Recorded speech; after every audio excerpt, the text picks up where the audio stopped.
pueden pasar todos los ramos. El tema es tener lógica. Ahora, por ejemplo, en este caso, ¿cómo se adquiere la lógica? Si ustedes saben a priori qué es un aminoácido, es decir, por ejemplo, si yo les digo lisina, ustedes saben que es básico. Si tú sabes que es básico, porque ya conoces la lisina, te familiarizaste con la lisina, tú sabes que el punto isoeléctrico tiene que ser básico. Y tú sabes que se comporta como una base. Entonces, Natalie, si yo te pregunto, ¿qué carga tiene a pH 7 la lisina? Tú sabes que es positiva, porque es una base. Eso se sabe. Ahora, no importa qué carga, si es más 1, más 2, más 5, no importa.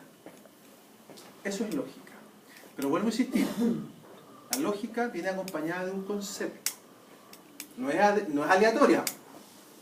Entonces ustedes tienen, vuelvo a insistir, que familiarizarse con los aminoácidos. Tienen que saber cuál es neutro, cuál es básico, cuál es ácido. Esa es una forma, y yo diría que es la más fácil de abordarlo. La otra forma es hacerse los 20 ejercicios y calcular los 20 aminoácidos. Es la más difícil y es la más larga. Por eso yo les insisto, familiarícense, porque cuando ustedes se familiarizan y ustedes después del viernes hacer estos ejercicios entienden cómo ocurre, después se van por un tubo, porque ya cachan cómo se hacen los ejercicios, calculan los puntos isoeléctricos así, pero mirando los pK. Pero vuelvo a insistir, siempre y cuando se familiaricen con los aminoácidos. Y eso no es tan difícil, es mirar la clase. ¿Cuáles son ácidos? ¿Cuáles son básicos? ¿Cuáles son neutros? ¿Estamos? Sí, pero... Consejo. Para que no tenga la carita que tiene el... ¿En la prueba usted entrega los aminoácidos con estructura y nombre o solamente con estructura? No, estructura y nombre. No tengo drama en eso. Yo lo único que a usted en la prueba no le digo si es ácido, básico o neutro. Te entrego los pK, te entrego la estructura, el nombre.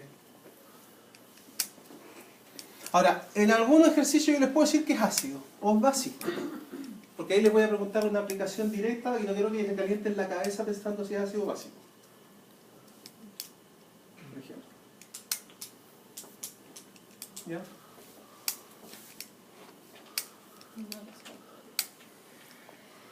Estamos. ¿Cómo se organizan las proteínas? ¿Cómo se forman los enlaces?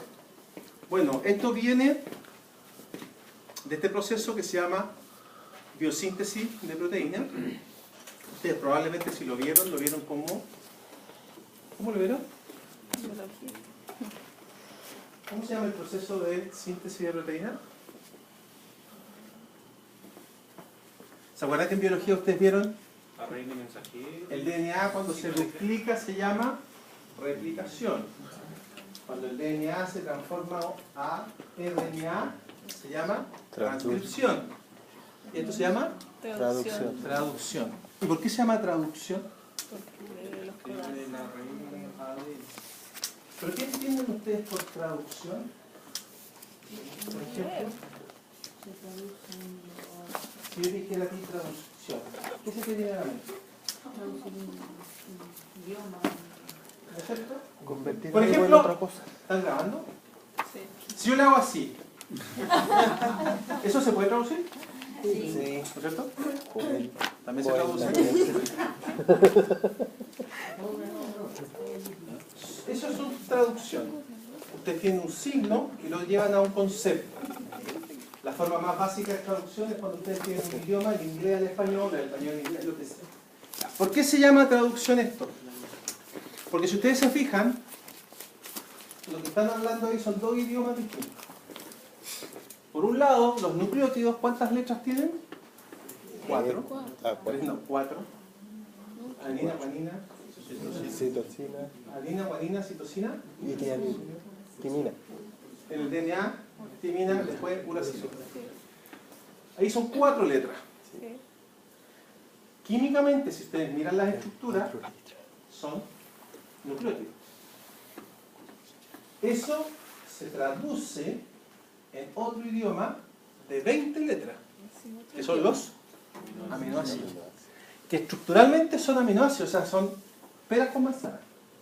Entonces en realidad el fenómeno se llama traducción porque ustedes literalmente traducen de un idioma de tripletes de codones en secuencia de aminoácidos. Esa es la explicación de por qué se llama traducción. Son dos idiomas distintos, químicos, digamos.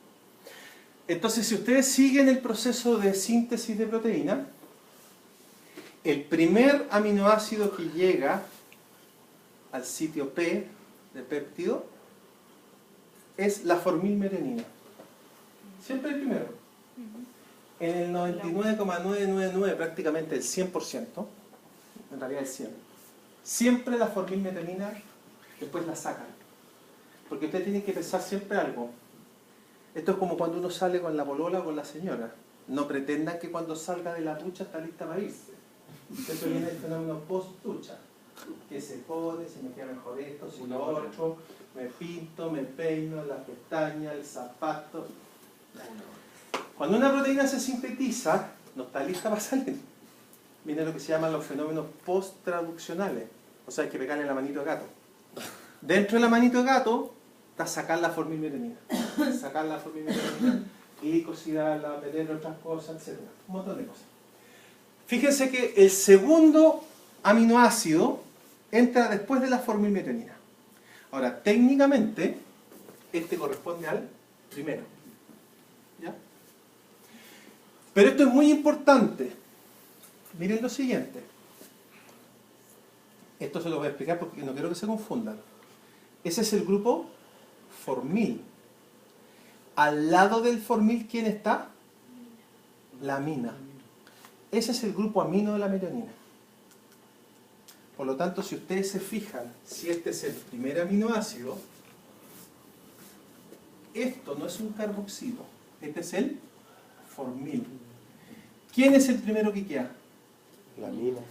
Entonces, siempre, por un tema de síntesis, el primer aminoácido que va saliendo con el amino libre. Libre, o sea, no enlazado. ¿Ya? Entonces, ¿cómo ocurre esto? Vamos a hacer una explosión típica. Venga. Eso hay que grabar. Esto hay que grabar. Venga,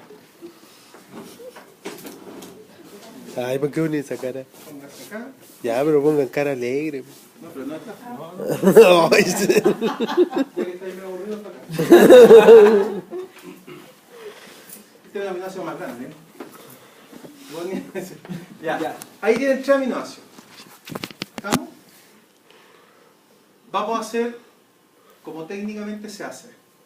Si usted tiene su brazo acá, este es el grupo amino. Este es el grupo carboxilo. Piernas, radical, cabeza, hidrógeno. ¿Lo ven? Ya. Ella, ¿qué tiene acá? Amino. No están dando vuelta. Amino, carboxilo, radical, hidrógeno. En la realidad, esto ocurre así. ¿Ya? Pero quiero que entiendan que en el fondo igual queda amino, carboxilo, solo que con la cabeza para abajo y los pies para arriba. Pero no vamos a hacer por razón todavía. Y usted tiene amino, carboxilo. El enlace se produce entre el carboxilo y el amino. Pónganse la mano. ¿Qué ocurre ahí? Si ustedes lo miran, es eso. Se forma una condensación. Condensación significa que de este enlace salió agua. Eso es una condensación en química. Se libera agua. Miren lo siguiente, todo tiene una lógica. ¿Cómo se rompen los enlaces? Por hidrólisis. ¿Qué significa hidrólisis? Le meto agua. Y es lo obvio, si en el enlace se formó agua, si yo meto agua se rompe. ¿Ya? Pregunta, ustedes enlazaron. ¿Ya? ¿Usted qué tiene libre? El amino. Son un curso de la noche, tienen que ser maduros. ¿El? ¿Hidrógeno? Radical. ¿Usted qué tiene libre? Hidrógeno Y el radical. El hidrógeno, chao, no suma. Porque es un hidrógeno chiquitito, no lo pesquen, no se compliquen con los hidrógenos. Si los miran a ellos, en el fondo tienen Amino. un amino, Y un carboxilo. y los radicales. Ahora, inicialmente, él era amino, carboxilo, radical. Ahora, Amino. solo amino. O sea, él ya no es aminoácido. Se llama residuo. Eso es la diferencia. Estoy enseñándole lo que sale en los libros, para que no se compliquen. Cuando ustedes leen en un libro residuo, están viendo un aminoácido que ya está metido dentro de la proteína. Pero ya no es un aminoácido, es un residuo. Se comporta como residuo, porque ya no tiene ni amino ni carboxilo libre. Usted es otro residuo, con la única diferencia que usted tiene carboxilo libre. Si usted entra al juego y se enlaza, usted es más residuo todavía. ¿Por qué vas a ser más residuo? Porque ya no tiene nada libre. Metido los dos. Ya no te queda ni amino ni carboxilo. Ahora, piensen que una proteína, multipliquen esto por 300 o por 500. Todos los que quedan al medio, solo los dos extremos, pero todo el resto, el 99,9% de los aminoácidos, solo les queda Radical. Por eso ustedes tienen que aprenderse los radicales. Porque en el fondo, ¿quiénes influyen en una proteína? Los radicales. Porque ya no hay ni amino ni carboxilo. Ahora, ¿quién fue el primero aquí? Amino. Siempre el amino libre, libre significa esto, es el primer aminoácido. 2, 3. Siempre me preguntan, ¿y qué pasa si me equivoco? Mire, aquí el error no es tan grande, porque si parto de acá, 1, 2, 3, ya siempre en las 2. O sea, da lo mismo. Pero cuando ustedes tienen una proteína que tiene 500 aminoácidos y parten cortando mal, Va a estar todo mal. ustedes no pueden explicar que la fibrosis quística se debe a una mutación puntual del aminoácido 57. Porque ¿cuál es 57? El de allá, el de acá. Se equivocaron. Siempre parten del amino libre. Siempre el amino libre es el primer aminoácido y el carboxilo libre es el N, o sea, el último. ¿Estamos? ¿Dudas? Ya. No, si todavía podemos liberar. No, tranquilo. Ahora, fíjense lo siguiente. Y con esto lo voy a liberar. Lo que ustedes ven ahí es pura química. Y esa sí que no la vieron. Por ejemplo, ¿ustedes no vieron resonancia y todo eso? No. Miren lo siguiente. Sepárense un poquito. Más allá. Sigan tomadito de la mano, si esto es como un Padre Nuestro que está en los cielos. Este enlace es igual a este. Y estos tienen características. Tiene 3 características este enlace. Primera característica, ahí está arriba. Tiene característica parcial de doble enlace. ¿Qué significa parcial de doble enlace? No es técnicamente lo mismo, pero es como que si de repente, es como que usted tuviera otro brazo, hicieran esto, y se sueltan. Como que se toman y se sueltan con un segundo enlace. ¿Ya? Pero asumiendo que tiene el otro brazo acá y ella otro brazo acá. Pero no es constante. Ahora, pregunta, ¿qué ventaja tiene tener un doble enlace frente a un enlace simple? Exacto. Y además es más rígido. Exacto. Entonces, esa característica parcial de doble enlace le confiere mayor estabilidad a la proteína. Ahora, ¿por qué puede ocurrir eso? Por lo que está abajo que se llama resonancia. La resonancia es el juego, porque es como un juego, de cuando ustedes los electrones se pueden ir moviendo a través de los enlaces. Entonces, ustedes forman un doble enlace, vienen los electrones, se van. Vienen, se van. Ahora, cuando vienen y se van, usted se carga. Puede quedar positiva y el negativo. Pero eso es transitorio, es muy rápido. Ocurre miles de veces por segundo prácticamente. ¿Ya? Ahora, insisto, característica parcial de doble enlace. ¿Qué significa que sea doble enlace? Que es rígido. Es el único detalle. Entonces, ¿qué ocurre? Que aquí se genera, a lo mismo que acá, no te relajes tanto. Aquí se genera lo que nosotros llamamos un plano. ¿Qué significa en química un plano? Que esto no puede hacer ni esto, ningún movimiento. Esto es rígido, es como que si yo les pusiera un yeso aquí. Entonces queda rígido. Ahora, Usted se puede poner en 90 grados, se puede poner para arriba, se puede poner al otro lado, pero siempre manteniendo el plano. O sea, esto se mueve como así. No se mueve así. ¿Me entienden? Entonces, la pregunta que uno se hace es la siguiente. Si es rígido, si es plano, ¿por qué las proteínas pueden moverse y adquirir una estructura? Bueno, porque usted tiene aquí, en el fondo aquí, ¿ya? Y usted, el carbono alfa, el quiral, en la mayoría, no en la glicina. Y ese carbono quiral, en el fondo, esa articulación, y esa articulación sí se mueve. Entonces, en el fondo, ustedes, ¿por qué pueden adquirir estructura? Porque usted puede girarse entera así. Y usted para otro lado, y usted para otro lado, manteniendo los planos. Y eso va dando las distintas formas de las proteínas. Pero son restringidas. O sea, yo no puedo mover cuando yo quiera. Entonces no tengo N formas. Tengo ciertas formas permitidas. ¿Estamos? Recuerden, amino 1, carboxilo N. Enlaces planos, rígidos, pero estables. Gran ventaja. Se rompen con agua, pero ojo, no tirándoles agua así como la guerra de los colegios. Necesitan agua a un pH muy ácido. Estómago. Hidrólisis ácida. Sí. 2, 1,5. ¿Ya? Ya, ahora sí los modelos. Así. Saludos a mi mamá. Entonces, ¿con qué se van a encontrar ustedes? Se van a encontrar con esto. Por ejemplo, aquí tienen un pentapéptido. Si ustedes miran, 1, 2, 3, 4, 5. Si ustedes aplican lo que han aprendido hoy día, no necesitan ver la estructura para darse cuenta que ¿cuál es el primero? Serina. Ahí está el amino. Sí. Siempre es del lado izquierdo. El amino libre. El amino siempre va a estar a la izquierda. Ahí. ¿Ya? Entonces este es el 1, este es el 2, este es el 3, este es el 4 y este es el 5.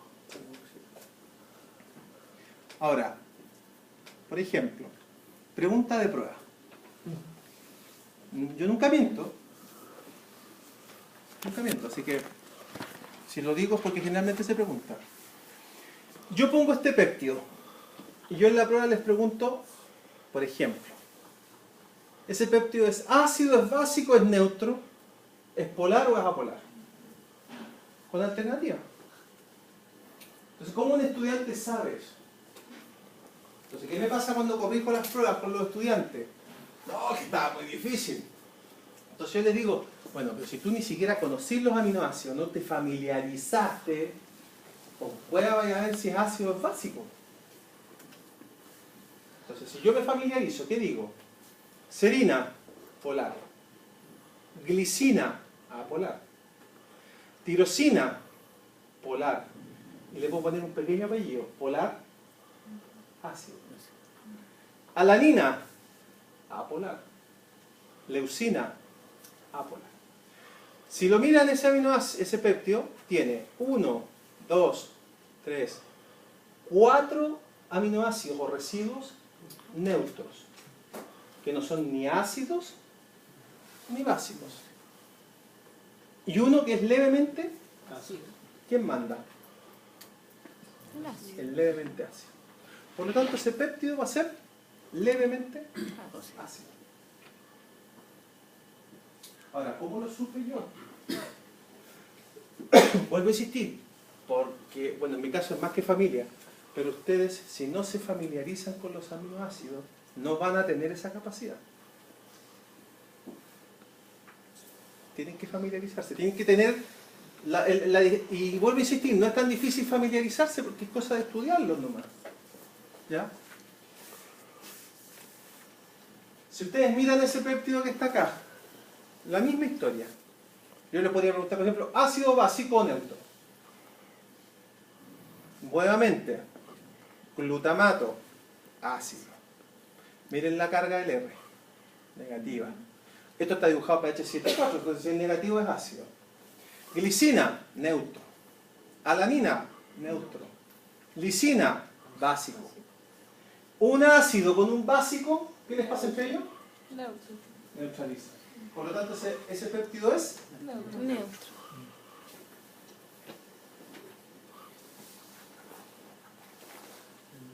No es difícil. Pero hay que agarrarlo.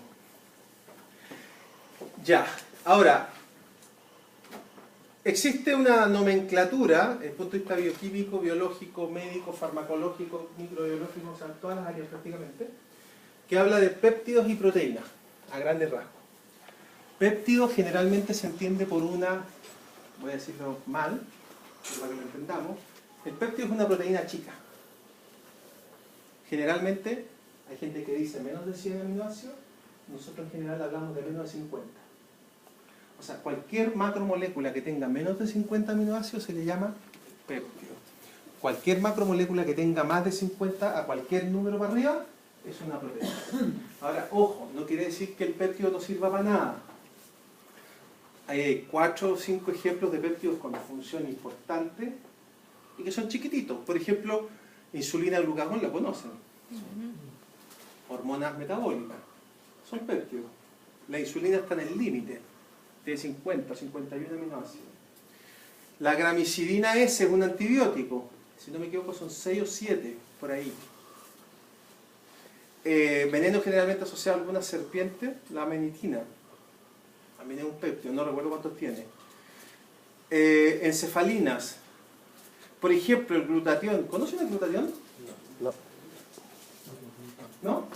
Bueno, el glutatión es el antioxidante más abundante que ustedes tienen, aunque ustedes no lo crean.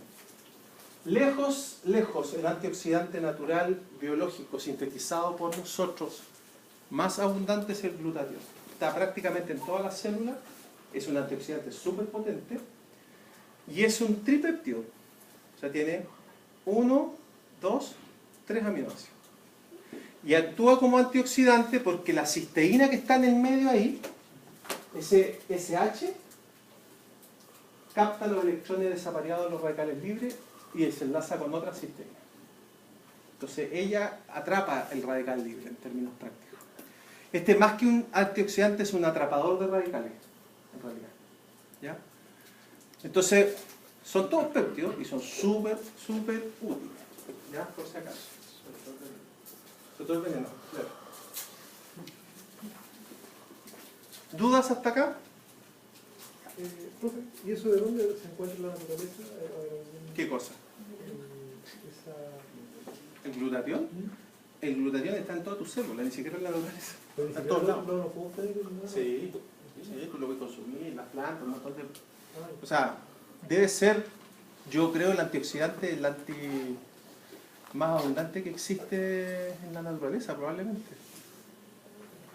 Ahora, los antioxidantes tienen una ventaja, desventaja. ¿Ustedes qué antioxidantes conocen? El vino. Ya. No, pero no conocen ninguno. No, pero no el alimento. El compuesto que actúa como antioxidante. No conocen ninguno. ¿Conocen qué es lo que es un radical libre? No, eso Ya, miren. Los últimos probablemente 50 años se empezó a conocer lo que se llama el envejecimiento. ¿Ustedes conocen lo que se llama envejecimiento? Las patas de gallo y todo eso. y eso causado por los radicales libres. Sí. Envejecimiento es un concepto que va más allá de la vejez. Es un concepto biológico que se le da cuando una célula empieza a tener un daño asociado a su envejecimiento. Las células tienen un ciclo celular y se mueren, dividen, etc. Ese envejecimiento está asociado principalmente a un factor que se llama, en realidad, el nombre real es estrés oxidativo. Otro proceso que también está asociado al envejecimiento es lo que se llama la inflamación. Por eso, la mayoría de los tejidos que se inflaman después se mueren. ¿Ya? Ahora, ¿qué es lo que es el estrés oxidativo? El nombre lo dice. Es cuando ustedes someten una célula a un estrés producto de oxidación. ¿Sí?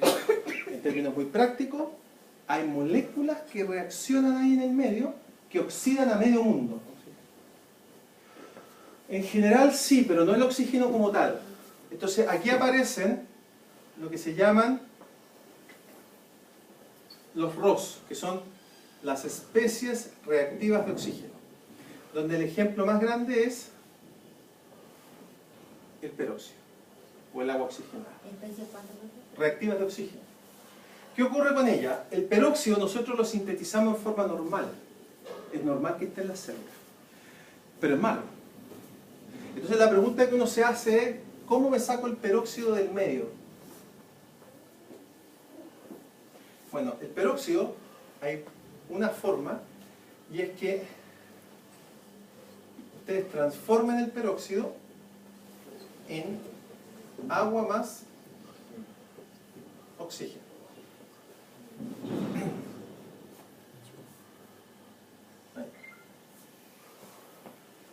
La pregunta es, ¿quién hace eso? Y ahí aparece una enzima que ustedes tienen, que se llama catalasa. Por ejemplo, la catalasa toma el peróxido que ustedes tienen y lo transforma en agua más oxígeno, pero así. ¿Dónde está la catalasa? En todos lados. Cuando uno era chico sacaba la cresta, ¿qué le echaban en la herida? Agua oxigenada. ¿Qué tenían ustedes en la piel? Que generaban agua, oxígeno, un gorgorito. Estos son los gorgoritos. ¿Y por qué mataban bacterias? Porque al haber una alta concentración de oxígeno matan todo lo que es aeróbico. Así de uno, suave. El problema que tenía eso es que dejaban todos los anaeróbicos. Los anaeróbicos los matan, pero los aeróbicos se disparan. Por eso ya no se usa mucho el agua oxigenada como antiséptico. Porque el agua oxigenada tenía un espectro limitado. Y por eso la mayoría de los cabros chicos, cuando nos sacamos la cresta, nos echaban agua oxigenada y después nos ponían el parche, al par de días el parche estaba lleno de pus. ¿Se fija? Porque todos los que son aeróbicos se multiplicaban por 1000 porque les tirábamos oxígeno. ¿Ya? Ahora, ¿por qué el peróxido es tan complicado? Porque el peróxido, cuando ustedes lo tienen metido en un sistema y hay metales como el fierro, por ejemplo, que ustedes tienen fierro por tonelada, digamos para esto, hay fierro en el sistema, hay cobre que también podría actuar, empiezan a formar lo que nosotros llamamos los radicales libres. ¿Y qué es lo que es un radical libre? Es una molécula que tiene un electrón desapareado, pero en forma mala.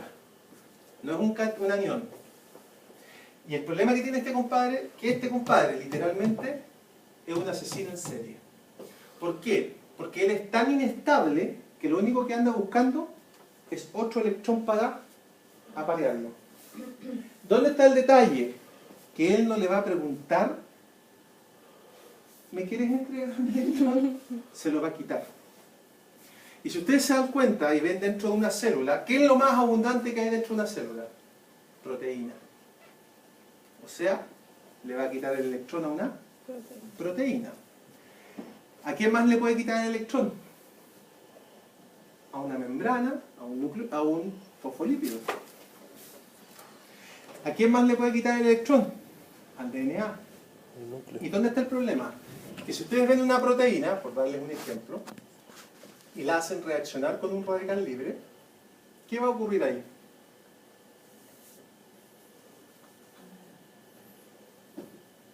Ahí está el problema de los radicales.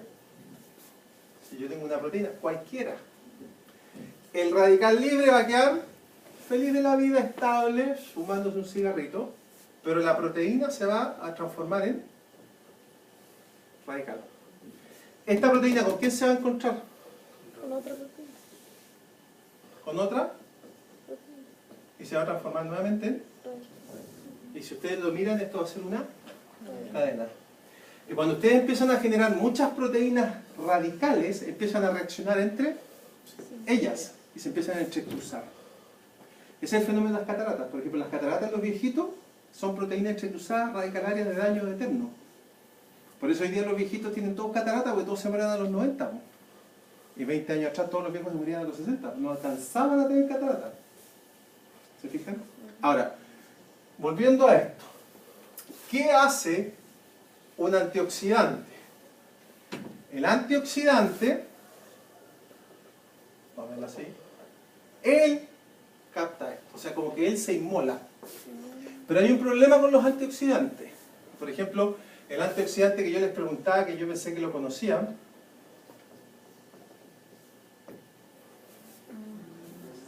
¿lo conocen? Ya. ¿Qué pasa con el antioxidante este? Que es muy conocido, es muy abundante y se llama ácido ascórbico en realidad, pero vitamina C, que cuando capta el electrón, ¿él en qué se transforma? Nuevamente se transforma en un radical. O sea, todos los antioxidantes que toman ustedes se transforman en radicales libres. ¿Y cómo se eliminan? Porque ahí viene el tema que mucha gente no sabe, que tú tienes que tomar siempre los antioxidantes con dupla. Tienes que para tener que se otro- eliminen entre ellos. Exacto. Y ahí es donde entra el glutatión. El glutatión lo que hace es que él te regenera la vitamina C para que actúe nuevamente. Y él, aquí está la diferencia, él no se transforma en un radical, sino que él se une con otro glutatión y neutraliza el efecto. Eso se llama atrapador. O sea, cortas aquí la cadena. No es una cadena que siga. Ahora, ¿dónde está el problema con el glutatión? El problema con el glutatión es que así no me sirve para nada. Tengo que regenerarlo nuevamente. Y aquí entra una enzima que se llama glutatión reductasa. Y si tú miras todos los procesos de envejecimiento en todos lados, uno se da cuenta que esto es una proteína, que esta se empieza a dañar, empieza a perder actividad. Entonces la célula en realidad se envejece porque su sistema de defensa no es capaz de revertir esto, se produce un desbalance. Entonces empieza a aparecer más radicales que antioxidantes. Esto funciona, y funciona bien. Por ejemplo, a ver, un ejemplo. Le voy a contar la misma historia que les conté a ustedes. ¿Se acuerdan la de Francia? ¿No? ¿No les conté la historia? Yo creo que sí, pero bueno. Cuando yo estuve en Francia trabajando, haciendo el doctorado, la parte del doctorado, yo me acuerdo que mi jefe allá me mandó a un laboratorio. Y en el laboratorio, a mí me llamaba la atención cuando yo llegué el primer día, que era muy grande, y que estaba lleno de frascos así por todos lados, y frascos con número y todo. Y los frascos uno los abría y eran crema. Crema. A las manos, yo dije. Entonces yo, ¿se acuerdan? Ahora no. ¿De las cremas caras? Sí. Y dije, crema, trabajan en crema. Bueno, pasó el tiempo, entré en confianza con la jefa del laboratorio, en términos de que empezamos a conversar, y ella me empezó a contar la línea de investigación que tenía. Entonces yo me empecé a dar cuenta que en realidad lo que había ocurrido es que mi jefe en Francia, Bertrand, 25 años atrás más o menos, había descubierto un antioxidante muy potente, en una planta, no me acuerdo en qué tontera, y lo habían patentado. Y ese antioxidante él lo descubrió asociado a una empresa. Y esas cremas que yo les contaba tenían este antioxidante. Y este antioxidante funciona. Está aprobado, está patentado. Bueno, lo que yo me enteré después es que este laboratorio estaba metido dentro de la Facultad de Medicina de la Sorbonne, de la Universidad de París. No era de la universidad en sí, sino que era de un grupo que yo me acuerdo, no me acuerdo el nombre, pero era como HDMI, no sé, una cuestión súper rara, una empresa que nadie conoce. Buscando en internet, yo me di cuenta que ellos eran los dueños de Dior. Y que en el fondo las cremitas que yo veía era lo que ellos tienen el Total Capture o Capture Total, no, Total Capture creo que es una línea de crema que si ustedes van a Falabella y le preguntan cuesta como 80 o 90 lucas cada crema de ahí para arriba. Yo no estoy diciendo que sea la panacea, pero esas cremas están desarrolladas por 30 años de investigación con un antioxidante que está patentado y que funciona. Ahora, cuestan lo que cuestan, probablemente por eso. ¿Se fijan? Y yo hago el nexo de por qué los franceses están a años luz de cosmética de nosotros. Porque ellos hacen ciencia de esa forma. Allá una empresa como Dior no pone un laboratorio en su empresa, sino que va a la Facultad de Medicina, le dice a la Facultad de Medicina, mire, yo necesito un espacio, yo contrato a la gente, compro los equipos, hago todo. Y eso es lo que falta acá, porque acá la empresa compramos todo de afuera. ¿Se fijan? Bueno, él descubrió un antioxidante que funciona mucho. Y que obviamente está patentado y que lo venden ellos. Y eso se hace un montón de cosas. ¿Ya? De hecho, el departamento donde yo trabajé en la universidad se llamaba estrés e inflamación. Se dedican a todo lo que es el envejecimiento. Por ejemplo, ahora estaban viendo músculo, daño muscular, por ejemplo, distrofia muscular y todo esto, tratar de curarlas con algunos antioxidantes o prevenirlas. Están bastante más avanzados que nosotros. Ya, volviendo acá. Bueno, esos son los antioxidantes y los radicales libres. ¿Ya? Ahora, por eso, vuelvo a insistir, la vitamina C es un muy buen antioxidante, pero se puede transformar en un super radical si es que no se recupera. Profe, ¿y justamente esa reacción que tiene con el glutatión ¿Ya? es natural, digamos? No enzimática. Ocurre espontáneamente. Ocurre espontáneamente. El problema ¿Y de qué depende de que no ocurra y se transforme finalmente en un radical súper malo? que si tú no tienes glutatión libre, así, esta no va a tener con quién reaccionar. ¿Y de qué depende que nosotros tengamos el glutatión libre? De esta enzima. Ahora, esta enzima, ustedes lo van a ver en forma indirecta. Esta reacción ella la puede hacer cuando tomas glucosa y la transformas en glucosa 6-fosfato. En realidad es glucosa 6-fosfato en 6-fosfogluconolactona en realidad. O sea, por eso todo ¿qué ocurre? Que esto está asociado a la vía de los carbohidratos. ¿Te fijáis? Entonces, esta enzima ¿de qué depende para funcionar? Bueno, depende de que ella esté ok, de que tú tengas disponibilidad de esto y de que en el fondo tú hagas esta reacción y puedas regenerar el glutatión. Porque tú no puedes sintetizar el glutatión a cada rato. Eso es. Ya. ¿Es una cuestión genética? No, no es genético. O sea, Alimentaria. existe una cosa genética, por ejemplo, los diabéticos tienen mayor anemia, se llama anemia hemolítica. ¿Qué ocurre con los diabéticos con la anemia hemolítica? Este paso lo tienen medio fallado, funciona poco, por lo tanto, a nivel de glóbulos rojos, tienen mayor daño oxidativo, y el glóbulo rojo, en vez de vivir 120 días, vive menos, se rompe más rápido. Al romperse más rápido, viven con anemias más rápidas. O sea, son más anémicos en términos prácticos. Por eso pasó con sueño. Puede ser. Ahora, otra cosa que puede pasar es que esta enzima se empiece a dañar. Pero eso pasa con lo que se llama envejecimiento. Así también.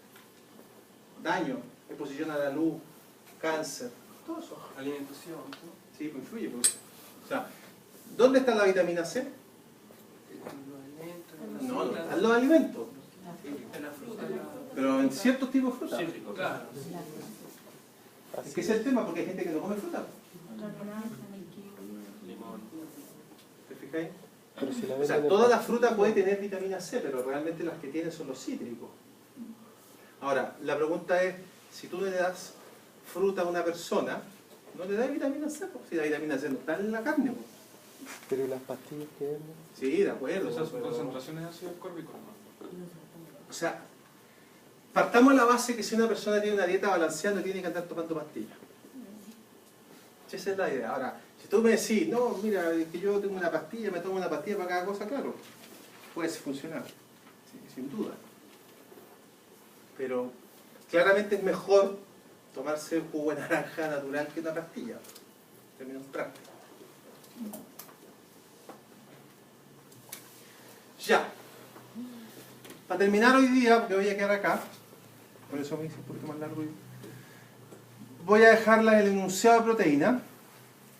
Súper importante que tengan claro que la versatilidad de las proteínas radica en las múltiples funciones que tienen, múltiples, y esas proteínas, por ejemplo, ustedes van a notar distintos pesos moleculares, tamaño, más o menos aminoácidos, miren los números de residuos, mire esa, 26.900 aminoácidos, residuos metidos en su estructura.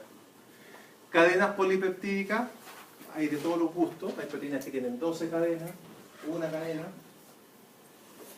Importante, composición aminoácidica, ¿qué significa? Que todas las proteínas prácticamente tienen los 20 aminoácidos, pero varían en cantidades. Hay proteínas que tienen más ácidos, más básicos, más neutros, y eso va a ir dando como característica proteínas más ácidas, más básicas, más neutras, más polares, más apolares. Y cada proteína es especial y es única. Por ejemplo, si ustedes toman la quimotripsina, que es quimotripsinógeno en este caso, que es inactiva, todas las quimotripsinógenos de bovino son todas iguales. Si ustedes comparan el quimotripsinógeno de bovino con el quimotripsinógeno humano, son distintos. Entonces una pregunta que uno se hace es la siguiente. Insulina. ¿Tú no te inyectas insulina? No. Pero cuando un diabético se inyecta insulina, ¿esa insulina cómo tiene que ser? Líquido. Sí, pero tiene que ser de qué? Humana, no puede ser de vaca. Los hombres nos inyectamos insulina, los humanos digamos, humana. ¿Cómo pueden ustedes producir insulina humana? ¿Para uso masivo? Sintetizándola. ¿Pero cómo? Hay una opción. Pongamos muchos humanos, los desangramos, sacamos insulina y la vendemos. Es un poquito radical. ¿Cuál es la otra? Que ustedes tomen una bacteria, le metan un plásmido con una secuencia de insulina humana y hagan que esa bacteria genere insulina humana. O sea, transforman una bacteria en fábrica de insulina humana. ¿No se puede implantar esa bacteria en el páncreas No, si lo que se implantan ahora son las células. para que se... Sí, pues eso se está haciendo ya. Eso se llama terapia génica. Bueno, eso que les estoy contando de una bacteria que se ponga a fabricar insulina humana, se llama transgenia. O sea, cuando yo le digo a los alumnos que no, los transgénicos, bueno, casi todos los medicamentos son transgénicos. Entonces, si alguien es no a los transgénicos, rece, si es que es creyente, por no volverse diabético, porque si se vuelve diabético se va a tener que meter un transgénico. Porque no hay insulina no transgénica, no existe. Salvo que sangra en la pareja o al que está al lado y la saque a tiempo. O sea, ustedes tienen transgenia a cada rato, todos los días, pero no tienen ni idea. Pobre marida. No están los alimentos, no, están en todos lados. Todos los antibióticos, muchos son transgénicos, porque son bacterias que generan antibióticos. O remedios humanos, digamos, que tenemos prácticos. Por si acaso. Ya, muchachos.